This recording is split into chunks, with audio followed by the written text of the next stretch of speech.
اللہ نے اپنے راستے کی نقل و حرکت ہمارے لیے آسان فرمائی۔ حدیث میں آتا ہے مشہور دعاؤں میں اللہم لا سہل الا ما جعلتہ سہلا، یعنی کوئی بھی چیز کسی بندے یا بندے کے لیے آسان نہیں ہے سوائے اس چیز کو جس کو اللہ آسان فرمائے۔ یہ سب سے پہلی چیز ہے عمل کے قبول ہونے کے لیے کہ انسان اس کو اللہ کی طرف سے سمجھے، انتخاب اللہ کی طرف سے سمجھے، نعمت، اپنی صلاحیتوں کو اپنی قابلیتوں کو نہ دیکھے، اپنی جد و جہد کو اپنے عزم کو نہ دیکھے بلکہ اللہ کے فضل کو دیکھے۔ یہ عمل کے ساتھ دو چیز جڑی ہوئی ہیں، اگر عمل کے ساتھ دو چیز باقی رہے گی تو اللہ تعالیٰ اس عمل کو قبول کرے گا، کیونکہ محنت ہے، اس محنت کا قبول کروانا اللہ کے ہاں یہ اصل ہے۔ اعمال ہیں، اعمال کا قبول ہونا اصل ہے، اس لیے ساری جد و جہد کی ہے کہ عمل ہو اور اس نوعیت سے ہو کہ مقبول بنے۔ صرف عمل کر لیا اور قبول نہیں ہوا تو فائدہ نہیں ہے۔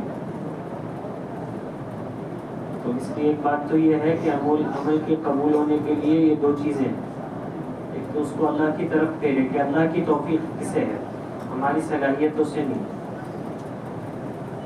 اس لیے ہمیشہ اللہ کو دیکھیں۔ دوسرا استغفار کریں۔ حضور صلی اللہ علیہ وسلم کی حیات کائنات کے لیے ایک نمونہ ہے۔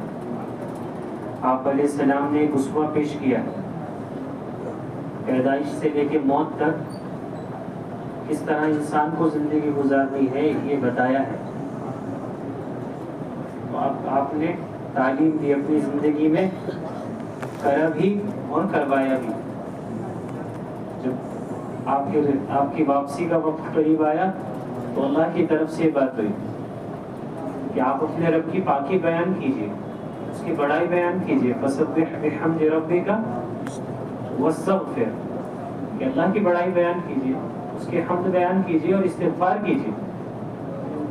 کیوں؟ کیونکہ اب کام پورا ہو گیا، نبوت کا کام، نبوت کو نبی کو جس کے لیے بھیجا تھا کہ پورا ہو گیا، دین مکمل ہو گیا، تو رحلت ہے تو استغفار کریں۔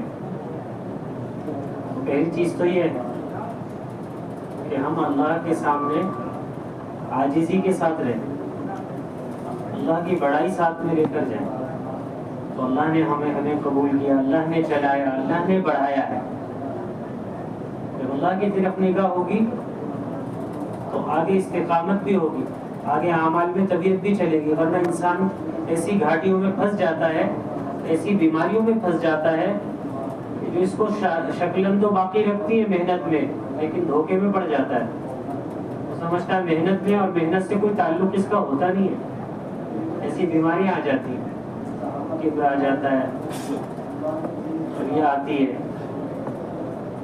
جب یہ بیماریاں آتی ہیں تو انسان رہتا ہے عمل کی شکل میں، لیکن اس کا عمل اتنا بھی نہیں ہے کہ اللہ کے یہاں قبول ہونے کے لیے سر سے اوپر اٹھ رہا ہو، سر سے اوپر بھی نہیں جاتا۔ اس لیے عمل کو کرنا بھی ہے اور اس نوعیت سے کرنا ہے کہ اللہ کے یہاں مقبول بھی ہو، محفوظ بھی ہو۔ قبولیت شرط ہے۔ محنت کیسے کریں کہ اللہ کے یہاں قبول ہو جائے؟ کیوں؟ کیونکہ اگر محنت قبول ہو گئی تو اس کا نتیجہ یہ ظاہر ہوگا کہ ہدایت عام ہوگی۔ جب عمل قبول ہوتا ہے تو اس کا اثر ظاہر ہوتا ہے، ہر عمل کا ایک خاص اثر ہوتا ہے۔ حضرت مولانا یوسف صاحب رحمۃ اللہ علیہ فرماتے تھے اس محنت کا اثر یہ ہے کہ ایک قبول ہو گئی تو پھر ہدایت عام ہو جائے گی، کرنے والوں کو بھی ملے گی، امت کو بھی ملے گی۔ اس محنت کا اثر ہے، جیسے روزہ رکھا ہے نا، ابھی روزے کا اثر ہے۔ روزہ قبول ہوا تو کیا ہوگا؟ روزہ قبول ہوا تو کیا ہوگا کہ روزہ اگر قبول ہوا تو تمہارے اندر تقویٰ آ جائے گا۔ روزے کا اثر ہے تقویٰ آنا۔ کتب علیکم الصیام کما کتب علی الذین من قبلکم لعلکم تتقون، یہ تقویٰ آئے گا۔ کہ نماز قبول ہوگی تو کیا ہوگا؟ کہ اگر نماز قبول ہو گئی تو تم گناہوں سے بچ جاؤ گے، تمہاری زندگی پاکیزہ بن جائے گی۔ اب گناہوں سے بچ گئے تو پھر کیا ہوگا کہ سارے حالات تمہارے درست ہو جائیں گے۔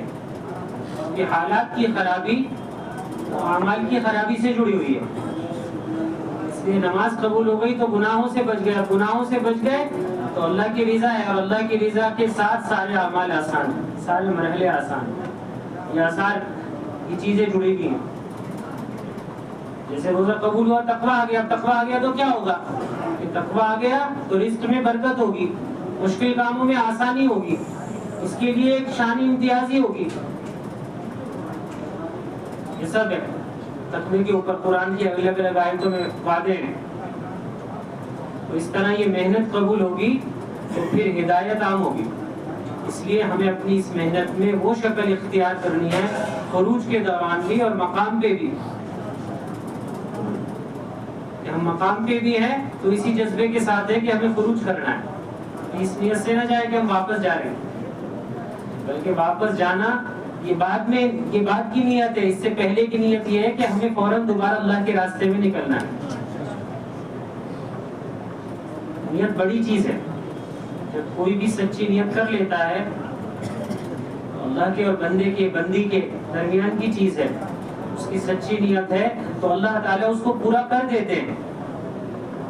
ایک میدان میں ایک صاحب نے کہہ رہے تھے کہ میں تو یہ چاہتا ہوں کہ دشمن سے جب کل مقابلہ ہو تو ایک تیر آئے اور وہ تیر میرے اس جگہ گلے کی طرف اشارہ کیا کہ اس جگہ آ کر لگے اور پار نکل جائے، میں تو ایسی شہادت چاہتا ہوں۔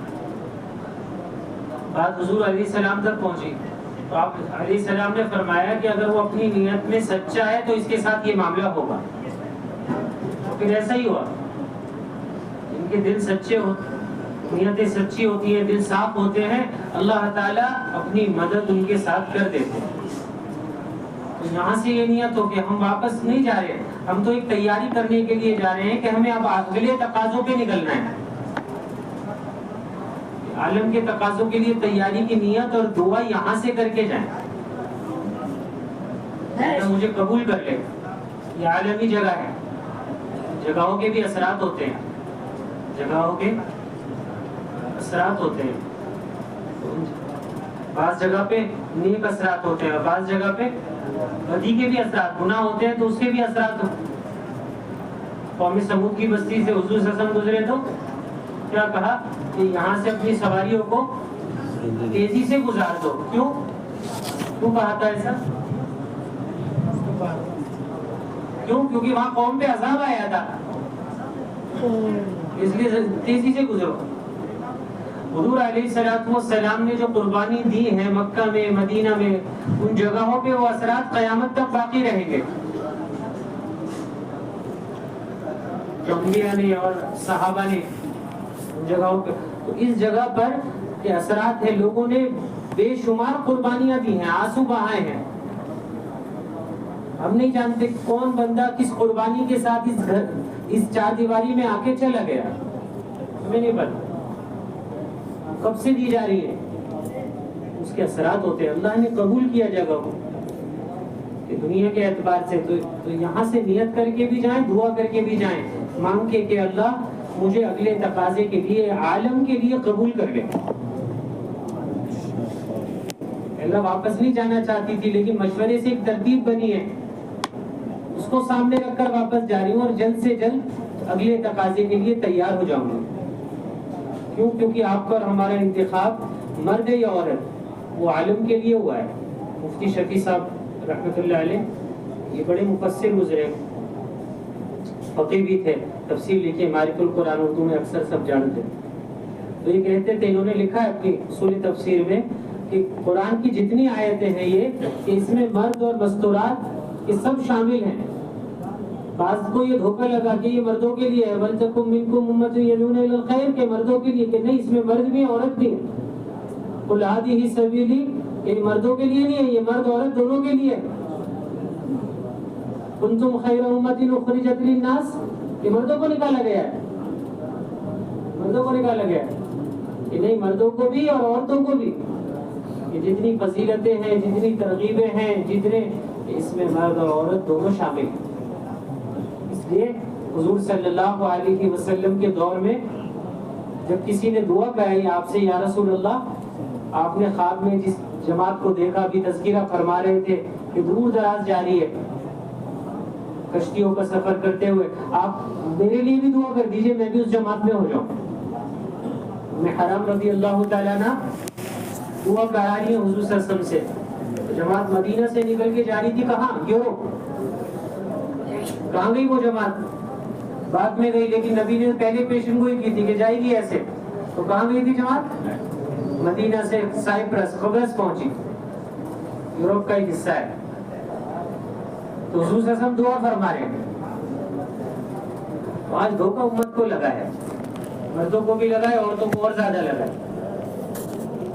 یہ خروج تو کچھ خاص شخصیات کے ساتھ ہے کہ نہیں، یہ سب کے لیے ہے، یہ سب نکلے، کیونکہ نکلے بغیر نہ مردوں کا ایمان بنے گا، نہ ان کی زندگی میں اعمال ہوں گے، نہ عورتوں کا ایمان بنے گا، نہ ان کی زندگی میں اعمال جس حیت کے ساتھ ہونے چاہیے نہیں ہوں گے۔ اس لیے صحابیات تو نکلی ہیں، بے شمار نکلی ہیں۔ ایک صحابیہ تو فرماتی ہے ام عطیہ رضی اللہ عنہ کہ میں حضور صلی اللہ علیہ وسلم کے ساتھ ہی 7 مرتبہ گئی ہوں، 7 مرتبہ تو میں حضور علیہ الصلوۃ والسلام کے ساتھ گئی ہوں سفر میں۔ غدوت مع النبی صلی اللہ علیہ وسلم 7 مرات، 7 مرتبہ تو آپ کے ساتھ میرا سفر ہوا ہے، اس کے علاوہ کتنا ہوا ہوگا؟ اس لیے، اور یہ کہتی ہے کہ میں جب جاتی تھی تو قافلے کے پیچھے رہا کرتی تھی، اور میں نکل کے کبھی کھانا پکاتی تھی، کبھی تیر اٹھاتی تھی، کبھی زخمیوں کا علاج کرتی تھی، میں اپنے ساتھ کتر لے کے جاتی تھی۔ ہماری زبان میں تو کترا نہیں کہتے ہیں، چھوٹے چھوٹے کپڑے بچ جاتے نا سینے کے بعد، کٹ پیس، ان کو لے کر جاتی تھی، پھٹے پرانے کپڑے، کہ کسی کو زخم لگا تو ان کو جلا کر اس کی راکھ بنا کے ان کے زخموں میں بھر دیتی تھی، اس سے خون بہنا بند ہو جاتا تھا۔ بتاتی تھی یہ فن تھا، اس چیز کو سیکھا کرتی تھی مستورات حضور کے دور میں، انصاریہ خاص طور پہ، تاکہ نکلے اللہ کے راستے میں اور بیماروں کا علاج کرے۔ ان کی بچیاں سیکھتی تھی اس کو کہ کیسے کیا جائے گا، قبر کھودنا جانتی تھی، زخمیوں کو مدینہ لاتی تھی، نکلا کرتی تھی۔ اس لیے مورخین نے پورا شمار کیا ہے کہ جب یہ جایا کرتی تھی اللہ کے راستے میں، مستورات اس دور میں صحابیات جب خروج کرتی تھی تو خروج کے درمیان انہوں نے کیا کیا کام کیے تو سب کچھ لکھوایا ہے، کھانا پکانا بھی، تیر اٹھانا بھی، تیر دینا بھی، زخمیوں کا علاج بھی، قبر کھودنا بھی، اور مقابلہ بھی، سامان کی نگرانی بھی، اختلاط بھی، رائے مشورے بھی، رائے مشورے ہوتے تھے، رائے مشورے بھی لیے جاتے تھے کیسے کیا جائے، ہے نا؟ جیسے ام سلمہ رضی اللہ عنہ ذہین سمجھدار تھی، اللہ نے سمجھ عطا فرمائی تھی، بعض میں ہوتی ہے اللہ کی طرف سے، اللہ جس کو چاہے جو صلاحیتیں نوازتا ہے، مردوں میں بھی عورتوں میں بھی، تو سمجھدار تھی۔ حضور صلی اللہ علیہ وسلم سے فرما رہی ہے رسول اللہ آپ پریشان نہ ہو، یہ احرام نہیں کھول رہے کیونکہ آپ کا عمل نہیں دیکھا، آپ ان کو چھوڑیے، آپ اپنا حلق کرائیے تو یہ بھی کرائیں گے، مشورہ دیا۔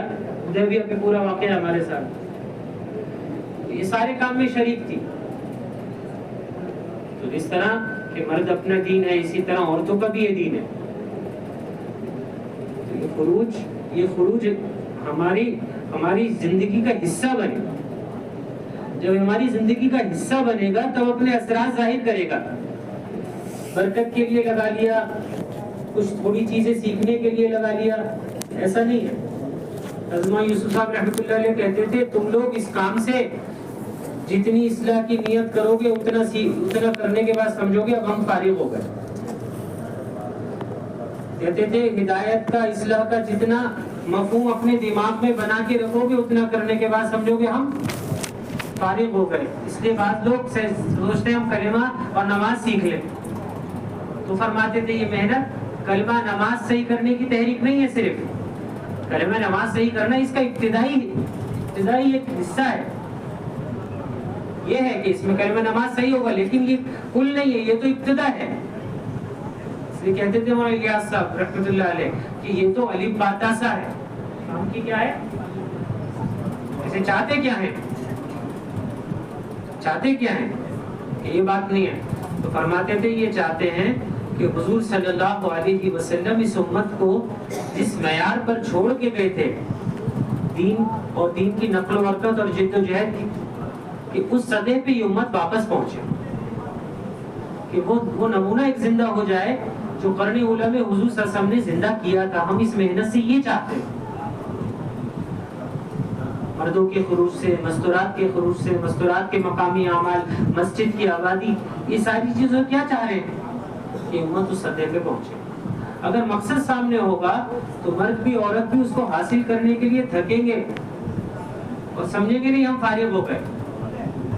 فراغت نہیں ہے اس کام میں، فراغت نہیں ہے. اس لیے کہتے تھے ہماری اس محنت میں قربانیوں کا کوئی چبوترا نہیں ہے. ہماری اس محنت میں قربانیوں کا کوئی چبوترا نہیں ہے، بلکہ کیا ہے کہ قربانیوں کی سیڑھیاں ہیں.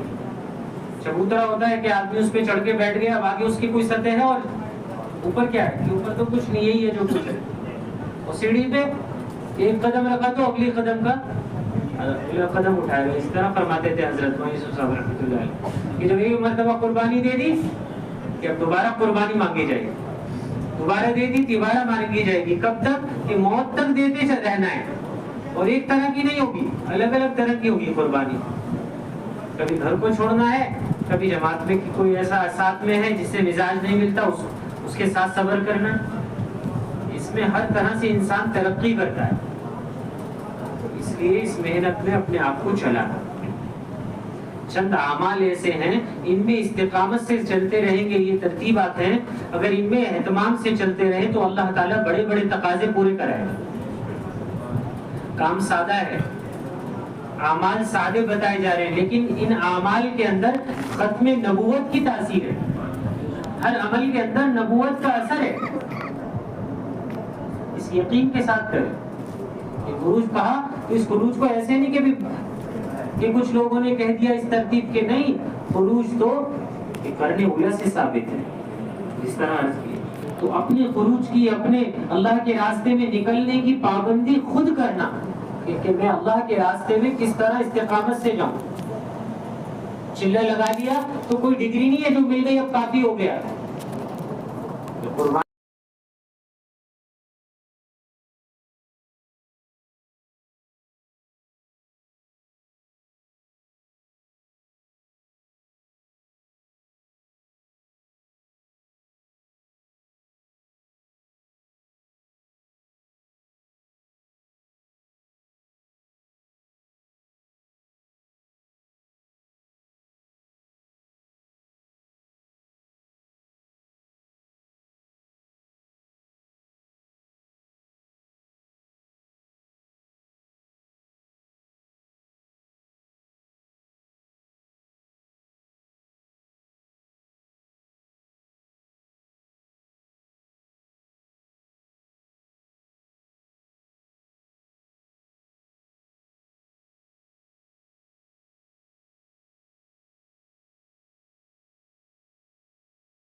کہ وہ فکر مند ہوتی ہیں، ان کے شوہر تو چلے گئے 5 مہینے کی جماعت میں، شوہر چلے گئے 5 مہینے کی جماعت میں، تو اب اس کے تیسرے مہینے کیسے لگے؟ 3 دن محرم کوئی ہے نہیں، تو اس نے ترغیب دے کے تیار کیا اپنے بھانجے کو،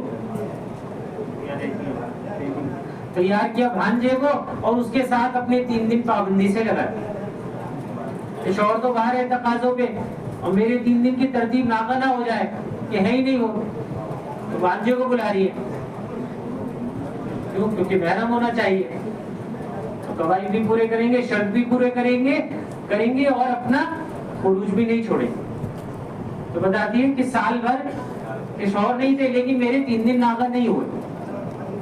یہ اللہ والی ہوتی ہیں، یہ ہوتی ہیں جو اپنے عمل کی فکر کرتی ہیں. ایسی فکر ہے پابندی کے ساتھ. یہ پہلی چیز ہے کہ ہمیں اپنی ترتیب کی حفاظت کرنی. ایک مطالبہ ہے، یہیں سے نیت کر کے جاؤ کہ عالم کے اندر جانا ہے. ہمارے مرد اور مستورات کی درخواست ہے اس نیت کے ساتھ لوٹے کہ اللہ مجھے دیر کے لیے اور دور کے لیے قبول کر پاؤں. عالم بھی ایسا ہے. آج ہم لوگ جیسے بھی ہیں کلمہ نماز کے ماحول میں زندگی گزار کے آ گئے. یہ ابتدا تھی. آج ملک خالی پڑے ہیں. ملکوں کے اندر میلوں تک چلتے چلے جاؤ تو کلمہ نماز یاد کرانے والا بھی نہیں. پورے جزیرے ایسے ہیں کہ مسلمان یہاں 1000 سال پہلے اسلام آیا تھا. کیا جب تو عورت کلمہ بھی نہیں پڑھ جانتی ہے، مسلمان قبلہ بھی نہیں جانتی. مسلمان قوم ہے، کیا قبلہ بھی نہیں جانتے، نماز نہیں جانتے. کہ کون جائے گا؟ کہ اللہ نے ہمارے آپ کو اس کے لیے منتخب کیا ہے. اس کو سعادت سمجھنا، اس کی نیت کریں. دوسری بات یہ کہ اپنے محرم کو اللہ کے راستے کے لیے ہمیشہ فارغ رکھیں. ہمیشہ اس کے لیے تیار رہیں. یہ وہ چیز ہے جو روح ہے اسلام. آپ دور صحابہ میں دیکھیں گے ایسی مستورات ملیں گی کہ جنہوں نے بچپن سے لے کے 100 سال کی عمر بھی ہوئی ہے تو اس کے بعد تک اپنے ہر رشتے کو قربان کیا ہے اللہ کے لیے. حضرت اسماء بنت ابی بکر رضی اللہ عنہ ان کے ابتدائی حصے میں اپنے والد کو فارغ رکھا تقاضوں کے لیے. حضرت ابو بکر رضی اللہ عنہ سب سے پہلے ایمان لائے تھے کہ ہجرت فرض ہوئی اللہ کی طرف سے. تو ہجرت کے اندر ماہیت ہوئی. وہ حضرت ابو بکر رضی اللہ عنہ کی حضور صلی اللہ علیہ وسلم نے کہا ساتھ چلنا ہے. تو حضرت ابو بکر ساتھی تھے، ہر چیز کو، حالت کو اور مزاج کو جاننے والے تھے. تو اپنے ساتھ جو کچھ مال تھا وہ سارا کا سارا ساتھ لے دیا، سب لے کے چلے گئے. یہ تنہا رہ گئی، نہ مال ہے نہ باپ ہے. دادا آئے تو دادا سے بھی شکایت نہیں کی بلکہ کہا کہ نہیں ہمارے ابا جان ہمارے انتظام کر کے گئے. یہ ہے بچپن میں بچیوں کا حال کے. تو دادا کو اطمینان دلا رہی ہے کہ نہیں. دادا تو کہہ رہے ہیں سنا ہے دو غم دیے ہیں ابو بکر نے تمہیں. ایک تو جانے کا دیا ہے کہ چلے گئے چھوڑ کے، اور دوسرا یہ بھی دیا ہے کہ سب کچھ لے گئے ساتھ. کہ نہیں دادا جان ایسا نہیں، ہمارا انتظام تو کر کے گئے، نابینا تھے. تو کنکریاں جمع کی اور ہاتھ رکھوایا اس پہ کہ ہمارا انتظام تو ہے، آپ فکر نہ کریں. تو ایسے معاملت کی ہے ایک بچی نے اپنے باپ. پھر یہ جوانی ہے، اب شوہر ہے حضرت زبیر رضی اللہ عنہ. حضرت زبیر رضی اللہ عنہ کو فارغ رکھا ہمیشہ کہ سارے تقاضے ہم پورے کر لیں گے، مشقت ہم اٹھا لیں گے. ایسی مشقت اٹھا رہی کہ گٹھڑی دور باغ سے سر پر رکھ کر لے کر آ رہی ہے گھوڑے کی خدمت. واقعے میں آتا ہے نا حضور صلی اللہ علیہ وسلم آ رہے تھے، دیکھا حضرت اسماء رضی اللہ عنہ گھر پر سر پر گٹھڑ رکھے دیے گٹھلیوں کا. کیوں؟ کیونکہ گھوڑے کو کوٹ کے کھلانی ہے. ہمارے شوہر اس کو استعمال کرتے ہیں میدان کے لیے کہ ان کو فارغ بھی کریں گے، ان کی معاونت بھی کریں گے. کیونکہ حضرت زبیر رضی اللہ عنہ کوئی سفر نہیں چھوڑ رہے حضور صلی اللہ علیہ وسلم کے ساتھ. تقاضے ہیں، کام ہے. آپ فرما رہے ہیں جنت میں میرے ساتھی ہیں. یہ ان تقاضوں کی وجہ سے ان کو بشارت دے دی ہے حضرت زبیر رضی اللہ عنہ کو کہ زبیر تم جنتی ہو. زبیر جنتی میں جنت عشرہ مبشرہ ہے نا. عشرہ مبشرہ کہتے ہیں 10 بشارت والے صحابی کہ جن کا نام لے کے حضور نے فرمائی جنت والے تھے، ان کے شوہر ہیں. اور پھر کہ یہ تو شوہر کو، پھر عورتوں کے بارے میں کیا کہ جو ان کو فارغ رکھے گا دین کے تقاضوں کے لیے، اور جتنا یہ کریں گے آدمی، ان کو تو جو مل رہا ہے ملے گا، اور یہ سارا اجر ان کی عورتوں کے حصے میں جائے گا. ان کی جنت ان کے ذریعے سے ہے، تو ان کے لیے بھی یہ وعدہ ہے. بڑھاپا آ گیا، بڑھاپا آیا، 100 سال کی عمر ہوئی، ان کی بڑی عمر ہوئی تھی حضرت اسماء رضی اللہ، نابینا بھی ہوئی تھی. ان کے بیٹے تھے عبداللہ بن زبیر رضی اللہ عنہ. تو ان کو بھی فارغ رکھا. دشمن سے مقابلہ ہو رہا تھا ایک مرتبہ، حالات پیدا ہوئے تھے، تفصیل ہے ان کی. تو زبیر رضی اللہ ان کے پاس، عبداللہ بن زبیر رضی اللہ عنہ کے پاس پیغام آیا سامنے والے کی طرف سے کہ تم اگر ابھی بات کو مان لو اور اپنے ہتھیار ڈال دو تو تمہاری جان بخش دیں گے. یہ آئے اپنی والدہ کے پاس، آ کے کہا اما جان دشمن کی طرف سے بات آئی ہے اور اس وقت میرے پاس ساتھی بہت تھوڑے سے رہ گئے ہیں جو چند گھڑیوں کے مہمان ہیں، تو آپ کی کیا رائے ہے؟ ورنہ یہ سب ہم سب. وہی ماں جس کی پوری زندگی گزری ہے تسلسل کے ساتھ، وہ کہتی ہے بیٹا، تاریخ میں لکھا ہے کتابوں میں اسی طرح، بیٹا اگر تو یہ ساری نقل و حرکت اور ساری جد و جہد اس لیے کر رہا تھا کہ تو بڑا بنے اور اپنے نفس کے خاطر کیا تو تو بہت برا آدمی ہے جو خود بھی ضائع ہو گیا اور اپنے سارے ساتھیوں کو ضائع کرا دیا. اور اگر تو یہ اللہ کے لیے کر رہا تھا، دین کے لیے کر رہا تھا، تو جس طرح تیرے ساتھی شہید ہو گئے تو بھی جا کے شہید ہو گئے. تو حق کے خاطر ان کو بھی اپنے پوری ماں نے بھیج دیا، قریب کیا، گلے لگایا تو دیکھا لوہے کی زرہ پہنی، لوہے کی زرہ بنتی تھی نا تاکہ بار سے بچ سکے. اور بیٹا یہ کیا پہنا ہے؟ کہ مجن میں نے یہ پہنا ہے اس وجہ سے کہ مجھے ڈر ہے یہ سامنے والے کہیں مجھے شہید کرنے کے بعد میرے جسم سے نہ کھیلیں. تو کہا بیٹا اس کو اتار دے، جب بکری ذبح ہو جاتی ہے تو اس کو پرواہ نہیں ہوتی کہ اس کی کھال اترے گی یا بوٹی بنے گی. یہ تھی عورتیں. آج ہمارے سے تھوڑا مانگا جا رہا ہے. انہوں نے اپنے سارے رشتوں کو موت تک کے لیے قربان کیا، اپنی محبتوں کو، اپنی چاہتوں کو، اپنے تعلقات کو. حضرت مولانا یوسف صاحب رحمۃ اللہ علیہ، حضرت مولانا یوسف صاحب رحمۃ اللہ علیہ تھے. مولانا یوسف صاحب رحمۃ اللہ علیہ کا گھر بالکل قریب مولانا منظور نعمانی صاحب رحمۃ اللہ علیہ آئے اپنی اہلیہ کو لے کر لکھنؤ سے. اہلیہ کو لے کے اس وقت حضرت کی اہلیہ کی طبیعت بہت خراب تھی. مولانا منظور صاحب نے اپنی اہلیہ کو اندر بھیج دیا، وہ یہاں مسجد کے اعمال میں لگ گئے. 4-5 روز گزرے، مولانا منظور صاحب کی اہلیہ نے بلایا ان کو، اپنے شوہر کو، اور کہا کہ 4-5 روز سے میں اندر ہوں اور میں دیکھ رہی ہوں کہ ایک مرتبہ بھی مولانا یوسف صاحب اپنی اہلیہ کی مزاج کرسی کے لیے نہیں ہے. آپ ان سے بات کیجئے، ایک عورت ہے، بیماری میں ضرورت ہوتی ہے، حالات لے لیں. منظور صاحب نے یوسف صاحب سے کسی مناسب وقت میں دیکھ کے ذکر کیا کہ ہم دیکھیں کہ آپ کی اہلیہ ہیں اور سخت مرض ہے، بہت سخت مرض تھا، مرض الوفات. بڑے سیدھے انداز میں وہاں یوسف صاحب رحمۃ اللہ علیہ نے فرمایا میاں میں تو جانا چاہتا تھا لیکن مسلح کی بندی نے خود ہی کہا کہ آپ کے تقاضے بہت ہیں، تعلیم کے تقاضے اور تبلیغ کے، اور بہت ساری ذمہ داریاں تھی حضرت کی، کہ آپ میری وجہ سے پریشان نہ ہوں. اگر میں صحیح ہو گئی تو ہم ملاقات کر ہی لیں گے پھر، اور اگر اللہ نے مقدر دکھایا موت آ گئی تو پھر جنت میں انشاءاللہ جمع ہوں گے. اسی 4 دیواری. انہوں نے جا کے اپنی اہلیہ سے کہا، مولانا منظور صاحب نے، ان کو ہو سکتا ہے کہ انہوں نے دل بہلانے کے لیے کبھی کہہ دیتی ہے نا عورت، اسی طرح کہہ دیا ہو، تو ان کی اہلیہ کے، حضرت مولانا یوسف صاحب کی اہلیہ سے ان کی اہلیہ نے ویسے ٹٹولنے کے لیے کہ بھائی دل سے ایسی بات ہے، یا ان سے ذکر کیا، کسی بات سے چھیڑا ذکر. ان کی اہلیہ نے حضرت مولانا یوسف صاحب رحمۃ اللہ علیہ کی جواب دیا کہ ہاں میاں، ہاں بہن، انہوں نے تو اس سے کہا تھا، میں نے ہی یہ کہہ دیا کہ آپ پریشان کیوں ہوتے ہیں، آپ پہ تو بہت تقاضے ذمہ داریاں ہیں، اگر زندگی رہی تو پھر مل لیں گے، اور موت آ گئی تو پھر جنت میں انشاءاللہ ساتھ ہیں. یہ قریب یہیں کی، زیادہ فرق نہیں تھا گھر کا اور اس کا.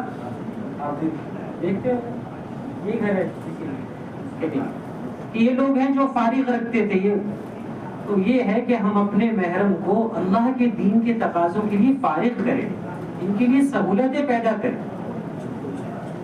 ان سہولتیں پیدا کرنے کی وجہ سے اللہ تعالیٰ دنیا کے اندر تو برکتیں دیں گے, جنت کے اندر بھی اعلیٰ درجات نوازیں گے. انہوں نے جو کیا وہ سب ہمارے حصے میں. یہ مطالبہ ہے کہ مقام پہ رہتے ہوئے کن چیزوں کا اہتمام کرنا ہے. ان کے ذریعے سے دین وجود میں آئے گا, سارا ہر عمل وجود میں آئے گا. لیکن یہ اعمال ہے کہ پہلی چیز اپنے خروج کی, اپنی ترتیب کی پابندی. دوسرا ہمارے سارے محرم, میرا بیٹا, میرا باپ, میرا بھائی, اور تفصیل میں بہت چیزیں کیا کیا ہے مستورات میں. معاون کس طرح سے بنی. نبوت کے لیے سب سے پہلے دلاسا دینے والی وہ گھر کی عورت تھی. یا نبی آپ پریشان مت ہوئیے. یا نبی اللہ آپ کیوں پریشان ہوتے ہیں, گھبرائے ہوئے تھے نبی علیہ السلام. آپ پریشان مت ہوئیے, آپ تو خوبی والے آدمی ہیں. عورت کا ایک جملہ کبھی مرد کی ہمت باندھ دیتا ہے, عورت کا کبھی ایک جملہ اس کی ہمت توڑ دیتا ہے. کیونکہ اس کے اوپر تو ذمہ داریوں کا احساس ہے, ذمہ داری فکر مند رہتا ہے, کبھی کبھی مجبوریوں میں پھنستا ہے, کیا کرے. ہمارے جملے کبھی ہمت باندھتے ہیں. تو حضرت خدیجہ رضی اللہ نے کہی ہے نبی اللہ پریشان مت ہوئیے, آپ خوبی والے آدمی ہیں, اللہ نے آپ میں خوبیاں رکھی ہیں. آپ تو کمزوروں کی مدد کرتے ہیں, کسمہ پرسوں کا سہارا بنتے ہیں, آپ بھوکوں کو کھانا کھلاتے ہیں. اللہ آپ کو ضائع نہیں کرے گا, آپ خوبی والے ہیں. ہمت باندھ دی. یہ کام ہمیں کرنا ہے, یہ وہ اعمال ہیں جو ہمیں واپس جا کے کرنے. دو باتیں ہوئی. تیسری بات کہ اپنے گھروں کے اندر اعمال کی فضا قائم کر دی. اس میں سے پہلی چیز ہے گھروں کی تعلیم, اور یہ تعلیم بھی 5 اعمال کے ساتھ. تعلیم بھی 5 اعمال کے ساتھ. پہلا عمل ہے قرآن کا حلقہ. وَاذْكُرْنَا مَا يُتْلَى فِي بُيُوتِكُنَّ مِنْ آيَاتِ اللَّهِ وَالْحِكْمَةِ. اس میں مفتی شبیر صاحب عثمانی رحمۃ اللہ علیہ تفسیر لکھی ہے بہت پہلے. اس کی تفسیر میں لکھتے ہیں کہ اس سے مراد تو یہ ہے کہ تم لوگ اپنے گھروں کے اندر قرآن اور سنت کو سیکھو اور سکھاؤ. صحابیات کا یہ معمول تھا, حضور صلی اللہ علیہ وسلم کا یہ معمول تھا کہ جو بھی دین میں آتا تھا سب سے پہلے اس کو نماز سکھائی جاتی, نماز میں قرآن سکھایا جاتا. سارے اعمال گھروں کے اندر سیکھے جاتے تھے, سکھائے جاتے. بعض عورتیں سیکھتے سیکھتے ایسی تیار ہو گئی کہ انہوں نے مکمل قرآن گھروں کے اندر رہتے رہتے حفظ کر لیا. مکمل قرآن. ام ابی, حضرت عائشہ, حضرت حفصہ, حضرت شفا, دیگر صحابیات کے نام لکھوائیں کہ یہ وہ صحابیات ہیں جنہوں نے مکمل قرآن حفظ کیا گھروں میں رہتے ہوئے. کوئی مدرسہ نہیں تھا, مدرسۃ البنات یا الگ سے کوئی چیز نہیں. کہاں یاد کیا؟ گھروں کی تعلیم کے حلقے سے یاد کیا. بڑی فہرست ایسی بھی لکھی ہے جن کو 1/3 2/3 آدھا قرآن یاد تھا, گھروں میں رہتے ہوئے سیکھا. ہم اپنے گھروں کے اندر قرآن کو سیکھنے کا, قرآن کی تعلیم کو عام کریں. یہ بنیاد ہے کہ اگر یہ نہیں ہے نہ دین ہے, نہ روشنی ہے, نہ ہدایت ہے, سب ظلامی ظلام ہے, اندھیرا ہی اندھیرا ہے. اندر بھی اندھیرا, باہر بھی اندھیرا. انسان اندر سے بھی کہ دل کالا, اور باہر بھی کہ ظلمت ہی ہے گھر کے اندر. کیوں؟ کیونکہ نور تو لائے نہیں. قرآن کی تعلیم, اگر قرآن اور یہ تعلیم کے حلقے گھروں میں ہیں تو پھر کس کا آنا جانا ہوگا گھروں میں؟ یہاں قرآن کے, علم کے, تعلیم کے یہ حلقے ہوتے تو کون آتا ہے؟ کون آتا ہے؟ فرشتے آتے ہیں. فرشتے اپنے ساتھ برکات لے کے آتے ہیں, اور فرشتوں کی اپنی صفت کے ساتھ آتے ہیں. ان کی صفت ہے اللہ کی اطاعت کرنا. اللہ جو کہتے ہیں بس اس کی اطاعت پہ رہنا, یہ ان کی صفت ہے. کہ جب یہ آتے ہیں اور ان کے ساتھ گھر والوں کا رہنا ہوتا ہے تو بے اختیار طبیعتوں کے اندر اطاعت پیدا ہوتی ہے. اور اگر یہ حلقے نہیں ہیں تو پھر کون آئے گا؟ کون آئے گا؟ شیطان آئے گا. اور شیطان اپنی خباثت ساتھ لاتا ہے. اس کی خباثتوں میں ہے کہ نافرمانی, کہ پھر آدمی کسی خوب کے چکر میں پڑتا ہے, کسی عمل کے, کسی کو یہ مل جائے کہ خود تو کچھ کیا نہیں, گھر میں تو اندھیرا ہے, گھر میں تو شیاطین ہے. یہ سارے کہ وہ جڑے ہوئے عمل کے ذریعے سے. اس میں سب سے پہلی چیز ہے قرآن. اس لیے قرآن کو سیکھو. صحابہ کے اس کا معمول تھا, جو بھی آنے والا ہوتا تھا گھروں پر ان کو بھیجا جاتا تھا کہ گھروں پہ مستورات آیا کرتی تھی, رہ کے تعلیم حاصل کرتی تھی. اس سے دل نرم پڑتے ہیں, دل سخت ہے آج. اس لیے گھروں کے اندر اہتمام کے ساتھ, ورنہ 20 سال تک ایک بچی پیدائش سے لے کے 20 سال کم و زیادہ وہ گھر, ہمارے گھر پر پیدائش سے لے کے اپنی رخصتی تک کا وقت گزار کر گئی ہے. جاتے وقت اس کو جائے نماز دے دی ہے, لیکن نماز کا کبھی پتہ بھی نہیں, کیونکہ ہم نے سورہ فاتحہ ہی نہیں سنی اس سے کہ نماز بھی دی ہے یا نہیں. کہ والد کو کبھی اس کی توفیق نہیں ہوئی کہ بچی کی سورہ فاتحہ یا نماز سیکھے, سن لے. ہزاروں لاکھوں بچے رخصت ہو جاتی ہیں, نماز کا پتہ نہیں. شادی ہو چکی ہے میاں بیوی, پتہ نہیں کہ میری بیوی کو سورہ فاتحہ بھی یاد ہے, میرے شوہر کو یاد ہے یا نہیں. اس لیے گھروں کے اندر قرآن کی تعلیم کا اہتمام. ایک آیت صحیح کریں, ایک آیت بھی یاد کرتے رہے تو سال میں بڑا ذخیرہ ہو جائے گا. سورہ فاتحہ ہو گئی, 4 سورتیں ہو گئی, 10 سورتیں ہو گئی, آگے چلیں 20 سورتیں ہو گئی. سورہ یاسین حضور صلی اللہ علیہ وسلم نے فرمایا کہ قرآن کا قلب ہے, دل ہے, اور میرا دل چاہتا ہے میری امت کے ہر فرد کے دل میں سورہ یاسین ہو. ایک آیت بھی یاد کرتے رہے تو آگے بڑھے گی گھڑی. اس طرح سے اعمال کا اہتمام کرنا ہے کہ گھروں کے اندر بھی برکت ہوگی اور وہ ساری چیزیں دور ہوتی چلی جائیں گی. 5 اعمال کے ساتھ ہے, اس میں پہلا عمل ہے تعلیم. اسی طرح کتاب کی تعلیم اہتمام کے ساتھ, اتنا سنو کہ یقین بن جائے, استحضار آ جائے. حضرت مولانا الیاس صاحب رحمۃ اللہ علیہ فرماتے تھے تعلیم کے حلقوں میں بیٹھ کے یقین اور استحضار حاصل کرو. کیسے یقین؟ ایک بزرگ فرماتے تھے کہ حضرت مولانا الیاس صاحب رحمۃ اللہ علیہ کے ہم نے دیکھا کہ اتنا یقین اور استحضار ہوتا تھا عمل کا کہ آدمی محسوس کر لے. بات آئی من صام ایمانا واحتسابا غفر له ما تقدم من ذنبه, کہ اس کے ترجمے میں پتہ چلتا تھا, کہتے تھے کہ جس نے یقین کرتے ہوئے اللہ کے ثواب کے لالچ میں روزے رکھے, اللہ اس کو معاف کر دے گا. استحضار فضائل کے حلقوں میں بیٹھ کے یقین. ہمارے حلقے برائے معلومات نہیں ہے, برائے یقین ہے. اتنا سنو, کیونکہ سارے فساد کی ابتدا وہ غلط سننے سے ہوئی ہے. فساد کی ابتدا بچپن سے. یہ ایک قاعدہ ہے کہ جو بھی سنتا ہے انسان وہ بولنا شروع کر دیتا ہے, اور جو بولتا ہے وہ اس کے دل کے اندر جاتا ہے. بچپن سے انسانوں نے آج یہ سنا ہے, مردوں نے عورتوں نے جب پیدا ہوتے ہیں کہ تمہاری کامیابی وہ ڈگری میں ہے, تمہاری کامیابی تجارت میں ہے.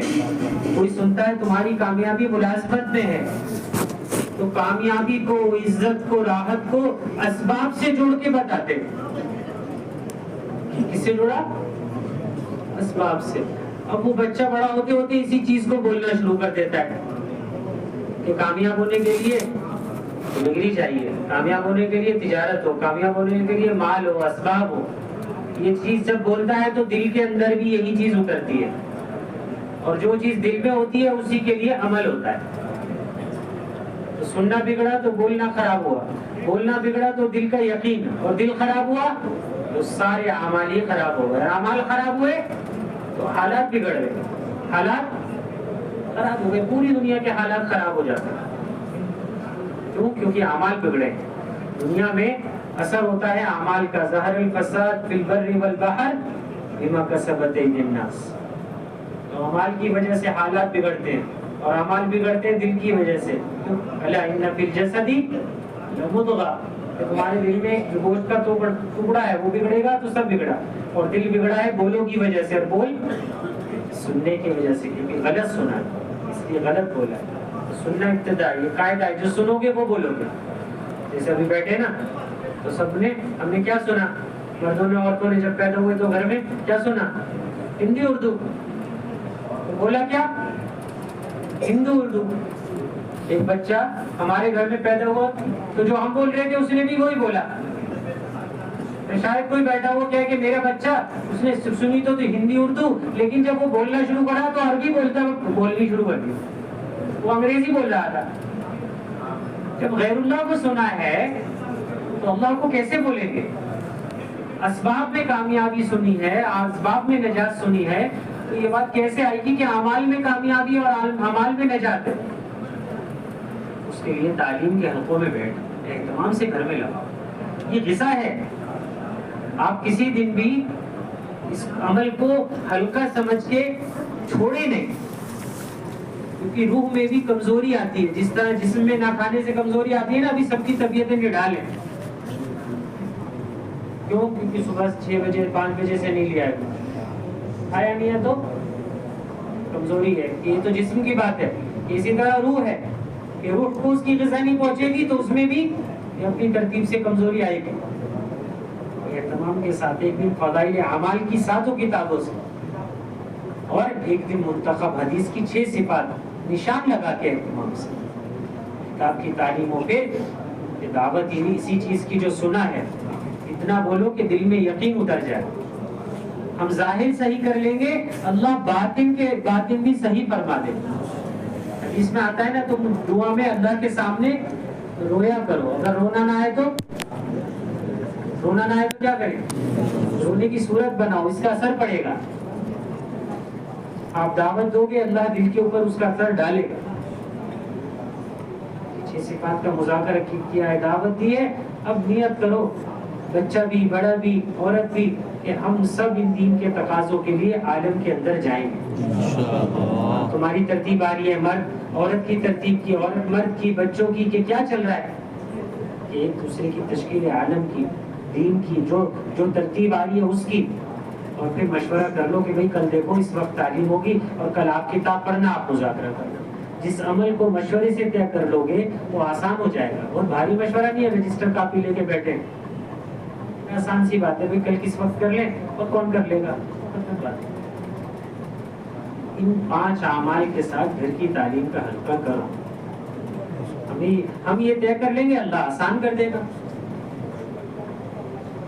اسی طرح یہ 3 باتیں ہوئی. چوتھی کہ جس میں اپنے آپ کو مشغول رکھنا ہے وہ ہفتے وار تعلیم ہے. ہفتے وار تعلیم اہتمام کے ساتھ. حضور صلی اللہ علیہ وسلم کے پاس کچھ عورتوں نے آ کے کہا, یا رسول اللہ علیہ السلام, یہ مرد آپ کے پاس آتے ہیں, آپ سے استفادہ کرتے ہیں, ہم عورتوں کے لیے ہمیشہ آپ کے پاس آنا آسان نہیں ہے, ہم آپ سے کیسے استفادہ کریں؟ حضور صلی اللہ علیہ وسلم نے فرمایا کہ تم ایک دن اور ایک جگہ, ایک مکان طے کر لو, میں آ کے تعلیم دیا کروں.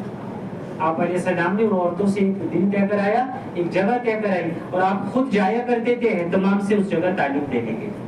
یہ سب سے پہلے ہفتے وار تعلیم کا حلقہ مدینہ منورہ میں لگا. آج ہماری ماحول کے اندر اگر وہ اعمال نبوت ہوں گے تو یہ اعمال ہدایت ہے, یہ اعمال تربیت ہے, ان کے ذریعے سے ترقی ہوگی. اہتمام اس کا کریں. اسی طرح اپنے گھروں کو ہمیشہ تیار رکھنا آنے والے مہمانوں کے استقبال کے لیے. ہر گھر کے اندر مستورات کی جماعت کا قیام کرانا یہ مقصود ہے. یہ حق بات داخل ہو تاکہ باطل وہاں سے نکلے. جب حسنات آتی ہیں تو سیئات چلی جاتی ہیں, جب نور آتا ہے تو ظلمات چھٹ جاتے ہیں. اس لیے ہر گھر کے اندر مستورات کی جماعت قیام کر لے, اس کی ترتیب بنائیں. کر لیں گے انشاءاللہ. ہاں, یہ لوگ جو کریں گے ان کے بارے میں کہا ہے کہ ان کا ایمان بہت پکا سچا ہے. کہ الذین آمنوا وہاجروا وجاہدوا فی سبیل اللہ, جو لوگ ایمان لانے کے بعد اللہ کے راستے میں پھرے اور مجاہدہ کیا. اور دوسری بات الذین آووا ونصروا, دوسرے کون؟ اور وہ لوگ جنہوں نے ان کو ٹھکانہ دیا, ان کی نصرت کی. کیا؟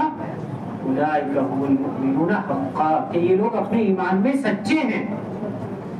ان کو ٹھکانہ دینا نصرت اور ہجرت کی ایمان کی علامات میں سے, ایمان کے سچے ہونے کی علامت میں سے. اس لیے اپنے تعلقات میں کہیں بھی تیار کریں گے کہ ہر گھر کے اندر مستورات کی جماعت ٹھہر جائے, ایک شرط ہے بنیادی، بس وہ کیا کہ پردے والا مکان. زیادہ جزیات میں جانا، یہ چیز ہو وہ چیز ہو، یہ نہ ہو وہ نہ ہو، ان چیزوں میں پڑھنے کے بجائے ہم یہ سوچیں کہ جب دعوت اس گھر میں جائے گی تو اس گھر کا باطل نکلے گا.